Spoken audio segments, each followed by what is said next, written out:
पहाड़ के किनारे बसा एक बहुत प्यारा गांव था। चारों ओर हरियाली, खेतों में लहराती फसलें, दूर पहाड़ियों से आती ठंडी हवा और बीच में से बहती छोटी सी नदी देखते ही मन को सुकून मिल जाता था। सुबह होते ही मंदिर की घंटियों की आवाज़, मुर्गे की बांग और गाय बैलों की घंटियां जैसे पूरे गांव को जगा देती थीं। इसी गांव के बीचों बीच एक पुराना सा कच्चा पक्का घर था, हवेली जैसा, जो सालों से एक ही खानदान का था। उसी में रहते थे दो भाई, माधव और राजेश। दोनों सगे भाई थे, मगर स्वभाव में जमीन आसमान का फर्क था। माधव बड़ा था। जब छोटे थे तभी बाप गुजर गए थे, तो घर की जिम्मेदारी उसी पर आ गई थी। धीरे धीरे उसने खेती को बढ़ाया, बैल खरीदे, ट्रैक्टर लिया और अब तो गांव के रईसों में नाम गिना जाता था। उसके खेत दूर तक फैले थे, मजदूर उसके यहाँ काम करते थे और दिन भर भाग दौड़ रहती थी। लेकिन जैसे जैसे दौलत बढ़ी, वैसे वैसे माधव का दिल छोटा होता गया। अब वो गरीबों को तुच्छ समझने लगा था, मजदूरों से रूखा बर्ताव करता और रिश्तों की भी कोई कद्र नहीं करता था। उसे बस अपने फायदे से मतलब था, चाहे खेत हो, कारोबार हो या रिश्तेदारी। अब राजेश की बात करें तो वो छोटा भाई था। जमीन उसके हिस्से में बहुत कम आई थी, मुश्किल से गुजारा चलता था। मगर दिल का इतना नेक कि कोई भी दरवाजे पर आ जाए, खाली नहीं जाता। खुद भूखा रह जाए मगर दूसरों की मदद जरूर करता। उसके चेहरे पर हमेशा एक सादगी भरी मुस्कान रहती थी, जैसे कोई संत हो। लोग उसके पास दुख लेकर आते और वो बिना कोई शोर मचाए उनकी मदद कर देता। राजेश की बीवी सावित्री भी बड़ी सीधी सादी थी। कपड़े साधारण पहनती, रोज सुबह सूरज निकलने से पहले उठ जाती, चूल्हा जलाती और दिन भर पति के साथ खेत में हाथ बटाती। उनके दो बच्चे थे, गुड्डू और छाया। दोनों माँ बाप की तरह ही विनम्र और समझदार थे। उधर माधव की बीवी कमला थोड़ी घमंडी किस्म की थी। उसका रहन सहन ऐसा था कि गांव की औरतों को जलन होती। गहनों से लदी रहती, महंगे कपड़े पहनती और अपनी गरीबी में जी रही देवरानी सावित्री का मजाक उड़ाती रहती, कभी उसके फटे कपड़े तो कभी उसके बच्चों के सादे रहन सहन को लेकर तंज कसती। लेकिन सावित्री बस मुस्कुरा देती, जैसे सब कुछ समझकर भी अनदेखा कर रही हो। हालांकि दोनों भाई एक ही आंगन में रहते थे, मगर उनके बीच का रिश्ता अब बस औपचारिक रह गया था। बात भी कम होती थी, जैसे एक दीवार खड़ी हो गई हो जो ईंट पत्थर की नहीं, पर सोच और व्यवहार की थी। जब कभी कोई मेहमान आता तो यह फर्क और साफ दिखता। माधव दिखावा करता, ढेर सारा खाना पानी परोसता, पर अपनापन नहीं दिखाता। वहीं राजेश चुपचाप सादा खाना खिलाकर अपनेपन से दिल जीत लेता। गांव वाले भी अब दोनों भाइयों को अलग नज़र से देखने लगे थे। बुजुर्ग और भले लोग राजेश की तारीफ करते नहीं थकते। कहते, असली इंसान तो वही है। और जब किसी को कोई परेशानी होती, बीमारी, झगड़ा या पैसे की तंगी, तो सबसे पहले राजेश का ही दरवाज़ा खटखटाते। उधर माधव से लोग डरते थे, उसकी ऊंची आवाज़, गरम मिजाज और घमंड सबको चुभता था।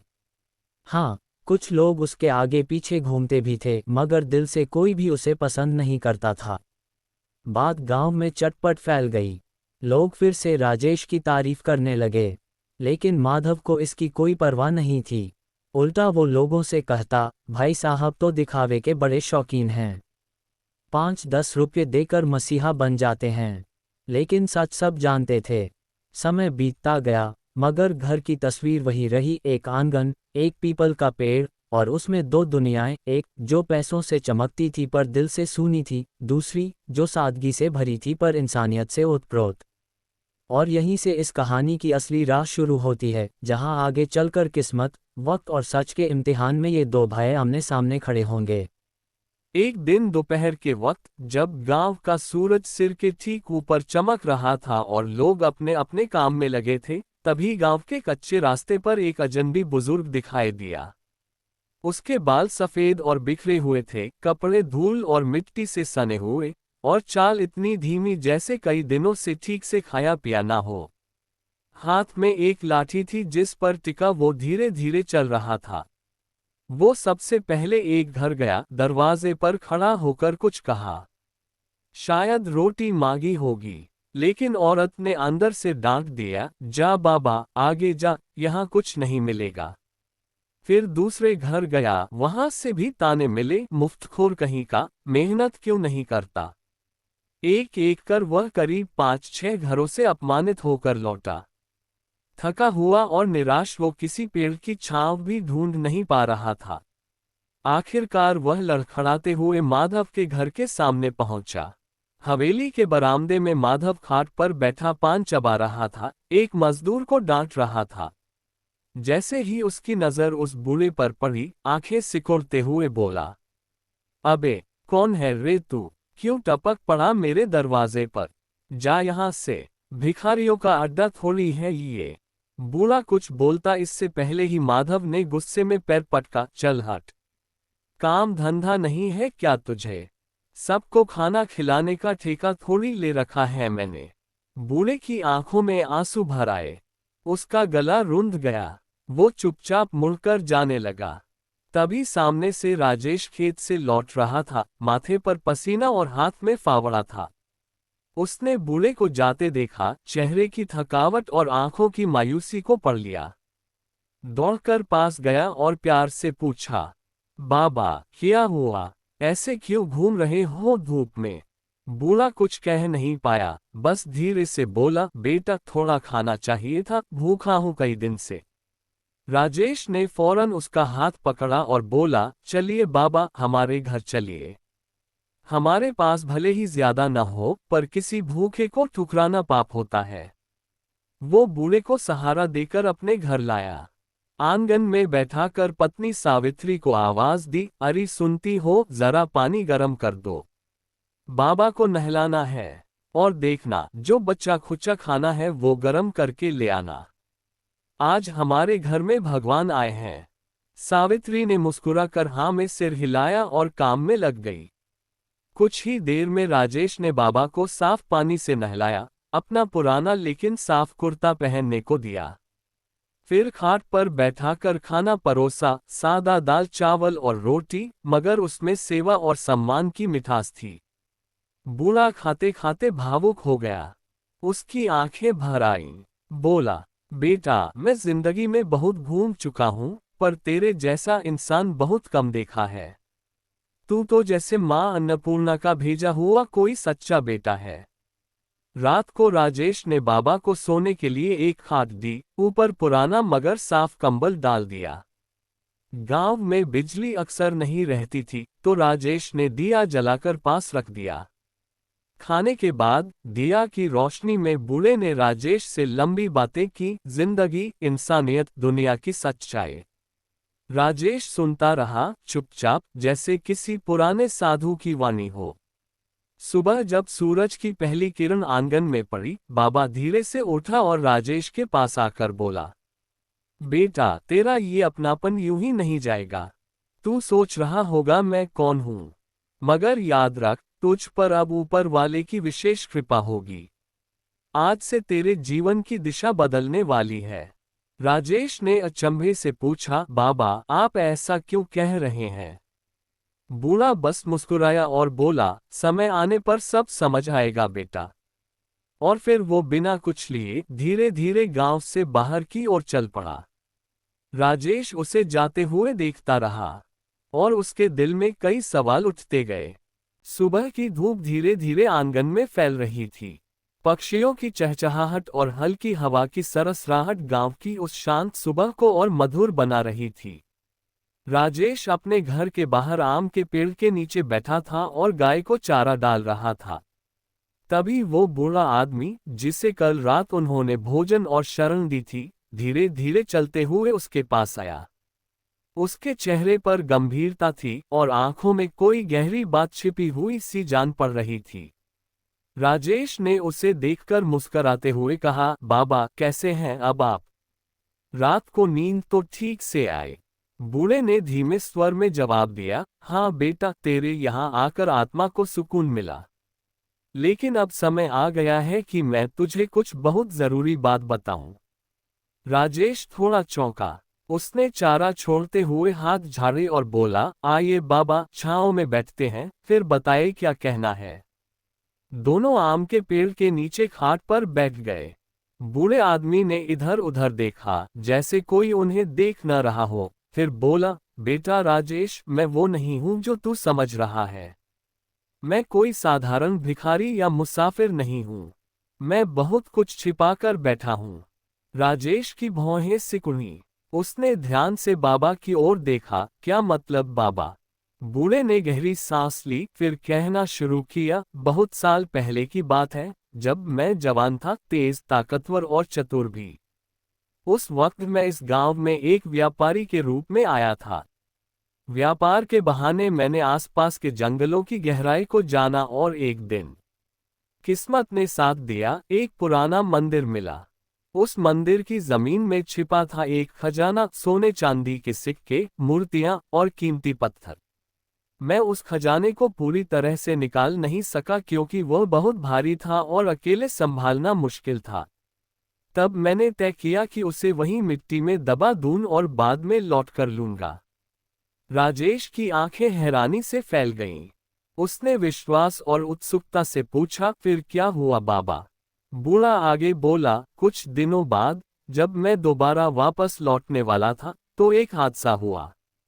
मुझे किसी ने धोखे से फर्जी चोरी के इल्जाम में फंसा दिया और मुझे गांव छोड़ना पड़ा। तब से आज तक मैं भटक रहा हूं। शरीर बूढ़ा हो गया, हिम्मत जवाब दे गई, लेकिन उस खजाने की याद कभी नहीं भूली। और अब मैं चाहता हूं कि कोई ऐसा सच्चा और भरोसेमंद आदमी मेरी मदद करे जो उस दौलत को सिर्फ लालच से नहीं देखे, बल्कि उसके पीछे की जिम्मेदारी को भी समझे।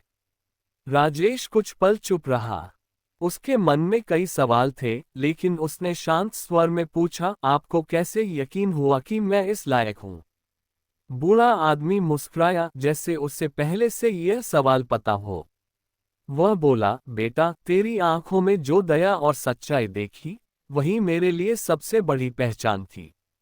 कल रात जब तूने बिना किसी मतलब के मेरी सेवा की, मुझे खाना खिलाया, नहाने का पानी दिया और एक सम्मान दिया जो किसी राजा को भी नसीब नहीं होता, तब मुझे यकीन हो गया कि तू उस खजाने के लायक है। वो खजाना सिर्फ दौलत नहीं है, उसमें एक पुरानी जिम्मेदारी, एक आध्यात्मिक रहस्य और एक श्राप भी जुड़ा है। राजेश की भौहें तन गईं। श्राप? बूढ़ा धीरे से सिर हिलाता हुआ बोला, हाँ बेटा, वो खजाना एक ऐसे मंदिर में छिपा है जो अब वीरान है। कहा जाता है कि जो व्यक्ति उस खजाने को लालच से लेता है, उसकी आत्मा अशांत हो जाती है।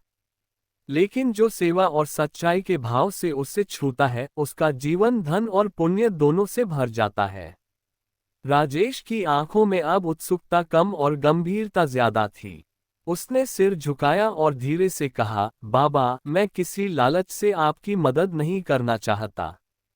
आपने मुझ पर विश्वास किया, वो मेरे लिए काफी है। मैं तैयार हूँ। ऊपर वाला जो देगा, उसे उसकी कृपा समझकर स्वीकार करूंगा। बूढ़े आदमी की आंखें नम हो गईं। उसने राजेश का हाथ पकड़ते हुए कहा, तेरे जैसे लोग बहुत कम होते हैं बेटा। चल, कल सुबह हम निकलेंगे। मैं तुझे उस रास्ते पर ले जाऊंगा जहां मैंने खजाना छिपाया था। लेकिन ध्यान रखना, ये रास्ता आसान नहीं होगा। जंगल गहरा है, रास्ता टेढ़ा है, और वहां सिर्फ बाहरी ताकत नहीं, भीतर की नीयत भी आजमाई जाएगी।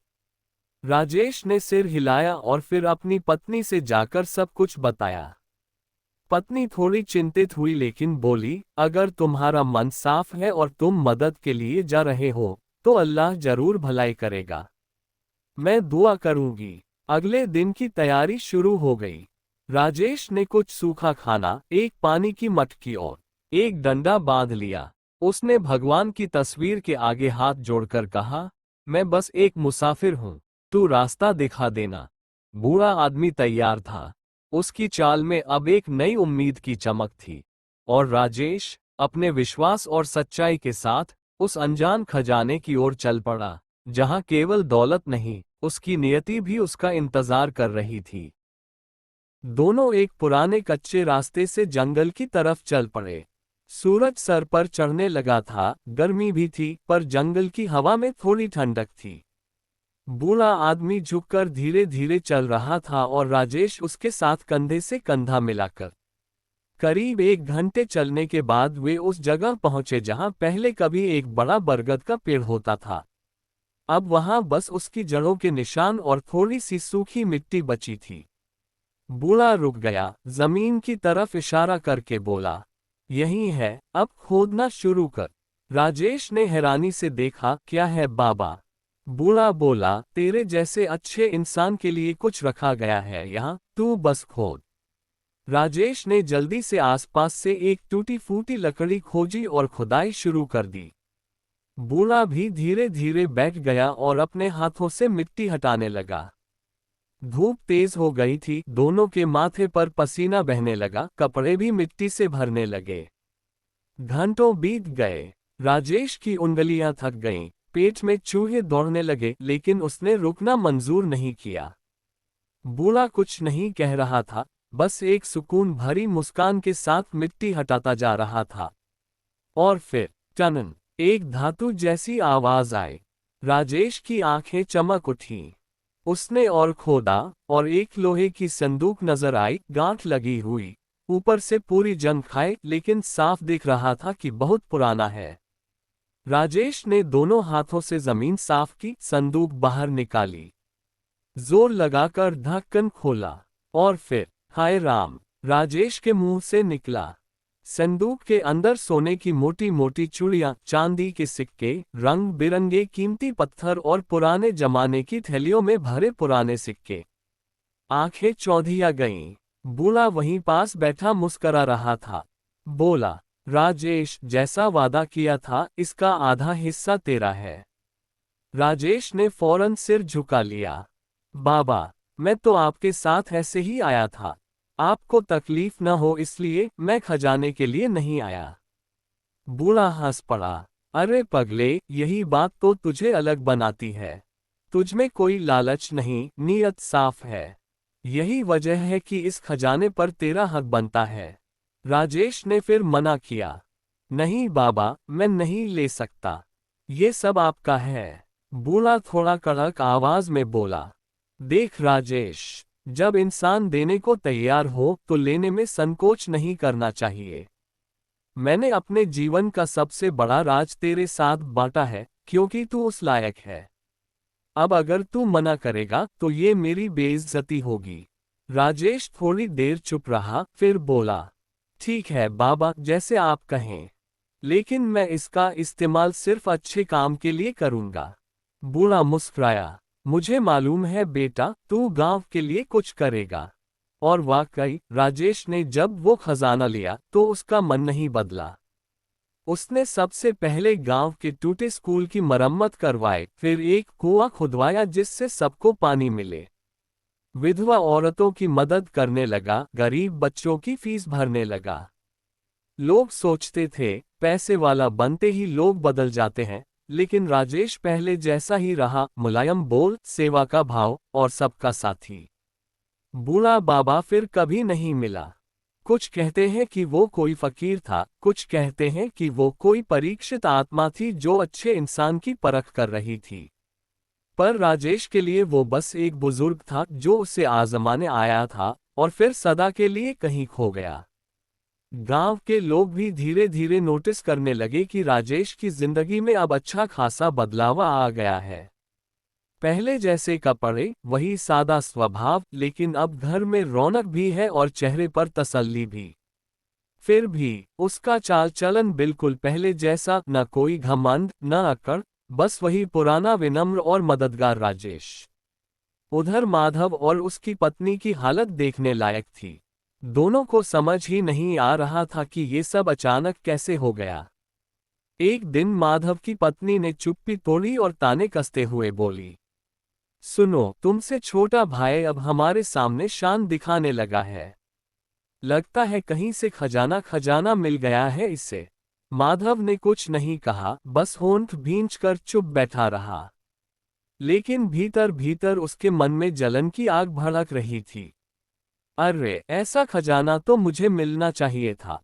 ये राजेश के हिस्से में कैसे आ गया? शांति को अपने मियाँ की ये चुप्पी एकदम खटकने लगी। बोली, अरे सुनते हो, अगर राजेश को खजाना मिल सकता है तो तुम क्यों नहीं पा सकते? क्या तुम किसी से घटिया हो?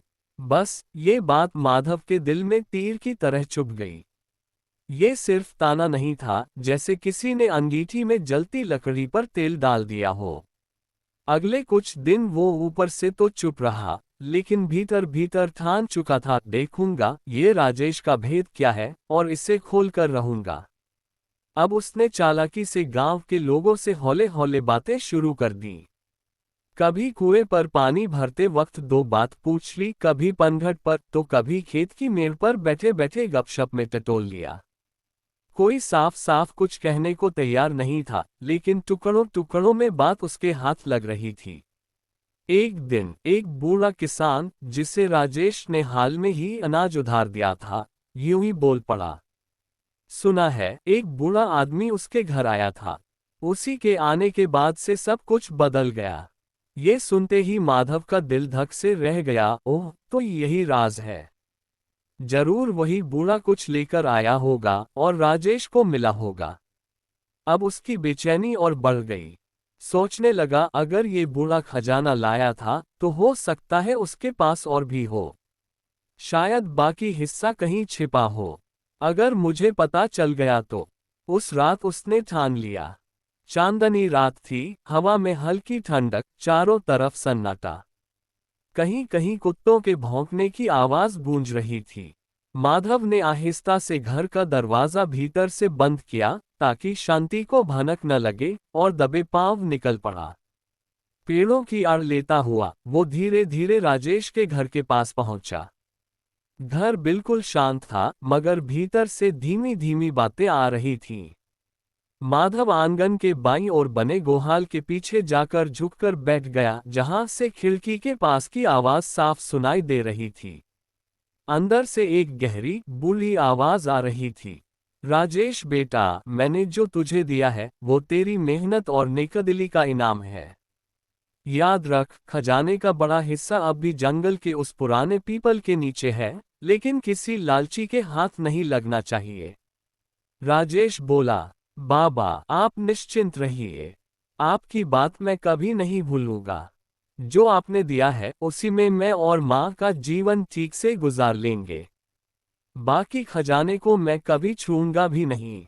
माधव की सांस तेज हो गई। तो सचमुच खजाना है, और बाकी हिस्सा जंगल के पीपल के नीचे दबा है। उसने खिड़की से झांककर देखने की कोशिश की, लेकिन अंधेरा था। बस सफेद दाढ़ी और पुराने गेरुए कपड़े की झलक नजर आई। बूढ़ा उठकर जाने लगा और जाते जाते बोला, याद रखना बेटा, लालच इंसान को अंधा कर देता है। जिस दिन कोई लालची इस खजाने को निकालेगा, उसी दिन उसके लिए विनाश का दरवाजा खुल जाएगा। ये सुनकर माधव के मन में अजीब सी खींचातानी शुरू हो गई। डर कह रहा था दूर रह, और लालच कह रहा था ये मौका जिंदगी में दोबारा नहीं आएगा। बूढ़ा चला गया। राजेश ने दरवाजा बंद कर लिया। माधव दबे पांव वापस लौट आया, लेकिन अब उसके दिमाग में बस एक ही बात घूम रही थी, ये खजाना मैं निकाल कर रहूंगा, चाहे कुछ भी हो जाए। उसकी आंखों में नींद नहीं थी, बस एक चमक थी, लालच की चमक, जो किसी भी इंसान को अंधा कर देती है। उस रात से पहले के 2 दिन माधव बेचैन ही रहा। बूढ़े की बात उसके कानों में गूंजती रहती। खजाने का बड़ा हिस्सा जंगल के पुराने पीपल के नीचे है, लेकिन किसी लालची के हाथ नहीं लगना चाहिए। अब ये वाक्य किसी चेतावनी की तरह उसके मन में घर नहीं कर पाए, बल्कि उसके लिए ये तो सीधी सीधी चुनौती बन गए थे। सोचता, अगर मिल गया ना, तो बस जिंदगी ही बदल जाएगी। सोने चांदी के ढेर लग जाएंगे घर में, और गांव वाले भी सलाम ठोकेंगे। शांति भी बीच बीच में आग में घी डालती।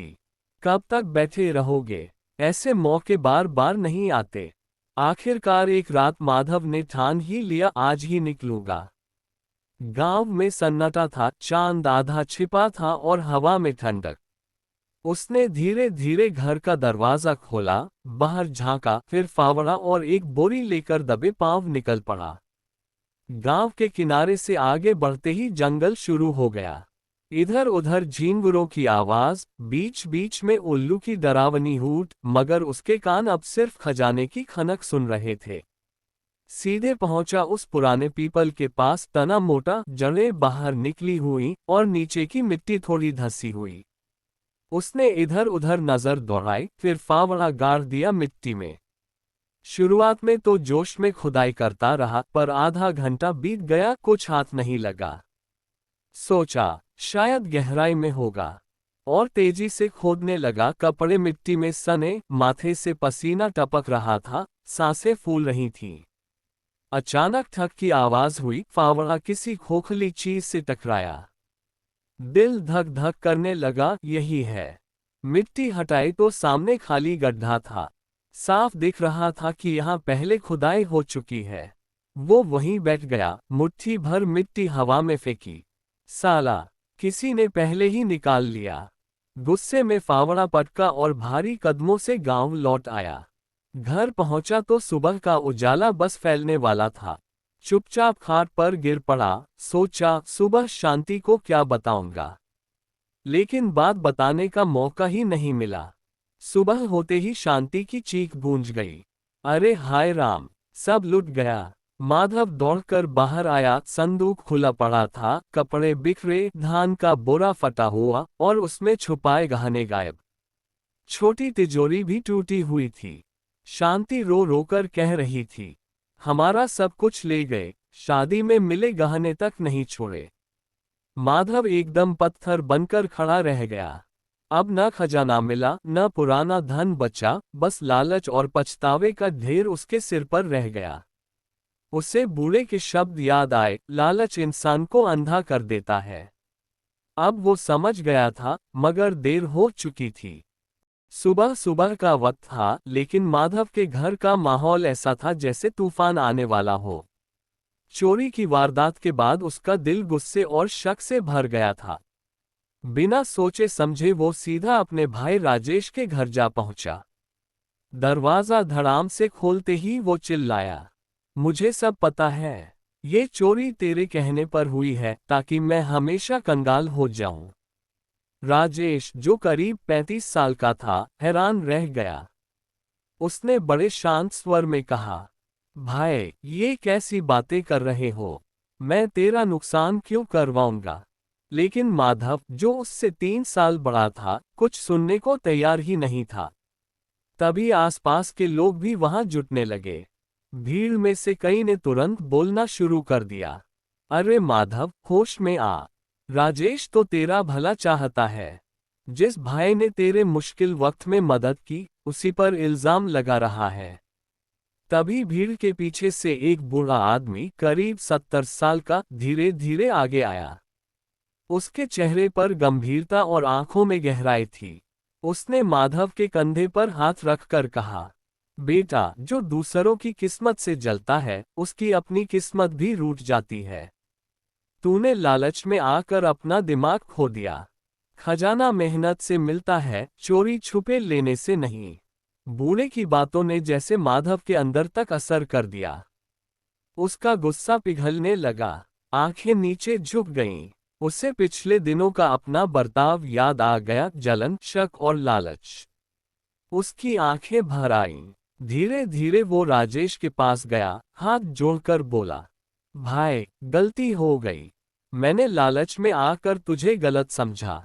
माफ कर दे। राजेश ने बिना सोचे उसे गले से लगा लिया और मुस्कुराकर बोला, अरे भाई, पैसा तो आता जाता रहता है, लेकिन भाईचारा ही असली खजाना है।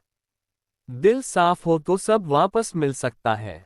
गांव वाले ये नज़ारा देखकर खुश हो गए। माहौल में जैसे सुकून और अपनापन घुल गया। बूढ़ा आदमी हल्की मुस्कान के साथ वहां से चला गया, जैसे उसका काम पूरा हो गया हो। उस दिन के बाद माधव के दिल का अंधेरा सच के उजाले में बदल गया। राजेश उस दिन सोच में डूबा बैठा था। चोरी की घटना और भाई माधव से हुए झगड़े ने उसकी आंखें खोल दी थीं। उसे अब समझ आ गया था कि असली खुशी दौलत जमा करने में नहीं, बल्कि उस दौलत से किसी का भला करने में है। बचा खुचा जो खजाना उसके पास था, उसने ठान लिया कि अब इसे अपने आराम पर नहीं, बल्कि पूरे गांव की भलाई में लगाएगा। सबसे पहले उसने गांव में एक छोटा सा अस्पताल बनवाना शुरू किया। अस्पताल ऐसा कि कोई भी गरीब इलाज के बिना न रहे। दवा, पट्टी सब मुफ्त। अब गांव के बुजुर्ग और बीमार लोग शहर की धूल धक्कड़ में भटकने नहीं जाते थे। राजेश खुद भी अक्सर वहां जाता, मरीजों से हालचाल पूछता और उनके लिए फल दूध लेकर आता। इसके बाद उसने निर्धनों के लिए अन्न भंडार खोल दिया। उसका एक ही इरादा था, साल के 12 महीने कोई भूखा पेट न सोए। अन्न के बड़े बड़े बोरों से भरा भंडार हमेशा खुला रहता और राजेश ध्यान रखता कि कोई भी खाली हाथ न लौटे। बच्चों की पढ़ाई के लिए उसने एक स्कूल भी बनवाया। गरीबों के बच्चों की फीस तो छोड़ो, किताब कापी तक मुफ्त। उसने अच्छे और नेक दिल अध्यापक बुलाए, जो बच्चों को सिर्फ पढ़ाई नहीं बल्कि अच्छे संस्कार भी सिखाते। गांव की विधवाओं के लिए राजेश ने एक आश्रय गृह बनवाया। वहां रहने, खाने और कपड़े की पूरी सुविधा थी। विधवाओं के चेहरे पर जो सुकून और सुरक्षा का भाव था, उसे देखकर राजेश का दिल भर आता। इन सारे कामों में एक बूढ़ा आदमी हमेशा उसके साथ रहता, वही 70 साल का, धोती कुर्ता और सिर पर सफेद पगड़ी वाला, जिसने उस दिन भीड़ में खड़े होकर माधव को समझाया था। अब वो बूढ़ा राजेश का सलाहकार और पिता जैसा बन गया था।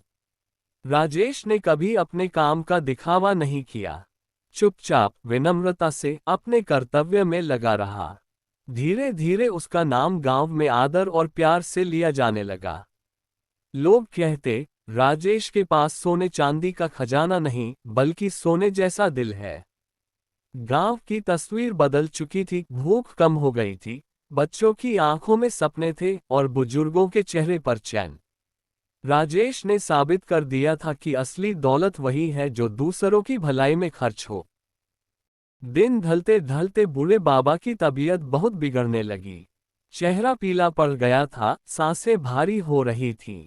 राजेश दिन रात उनकी देखभाल में लगा रहता, दवा देता, पानी पिलाता, सिर दबाता, जो कुछ बन पड़ता करता। बस चाहता था कि बाबा को कभी अकेलापन न लगे, इसलिए उनके पास बैठकर देर देर तक बातें करता। एक सुबह जब खिड़की से धूप की सुनहरी किरण अंदर आई, बाबा ने कांपते हाथ से राजेश को पास बुलाया। धीमी सी आवाज में बोले, बेटा, अब मेरा वक्त आ गया है। मगर तू चिंता मत कर, मेरी रूह हमेशा तेरे साथ रहेगी। मैंने जो आखिरी खजाना बचाकर रखा था, वो भी अब तेरा है। बस वादा कर, इसे उसी भलाई और सच्चाई के काम में लगाएगा जैसे अब तक करता आया है। राजेश की आंखें भर आईं। उसने बाबा का हाथ थामकर कहा, आपने मुझे पिता से भी बढ़कर अपनापन दिया है। आपका आशीर्वाद ही मेरे लिए सबसे बड़ा खजाना है। कुछ देर बाद बाबा के होठों पर हल्की मुस्कान आई और उन्होंने चुपचाप अंतिम सांस ली। खबर पूरे गांव में फैल गई, लोग राजेश के घर उमड़ पड़े। सबको पता था कि बाबा न सिर्फ राजेश के बल्कि पूरे गांव के शुभचिंतक थे। बाबा के बताए स्थान से राजेश ने वह आखिरी खजाना निकाला, सोने चांदी के गहने और सिक्के। मगर उसने उसमें से अपने लिए कुछ भी नहीं रखा। उस पैसे से गांव में अनाथ बच्चों के लिए एक प्यारा सा आश्रम बनवाया, जहां उन्हें खाना, पढ़ाई और स्नेह मिले। कुछ सालों में वह आश्रम गांव की शान बन गया। लोग अक्सर कहते, राजेश को मिला हर खजाना इंसानियत का सोना बन गया। दोस्तों, उम्मीद है आपको यह वीडियो पसंद आई होगी। अगर वीडियो पसंद आए तो प्लीज वीडियो को लाइक और शेयर करके इस चैनल को सब्सक्राइब जरूर करें। तो मिलते हैं एक और नई वीडियो पे, तब तक के लिए मेरे इस चैनल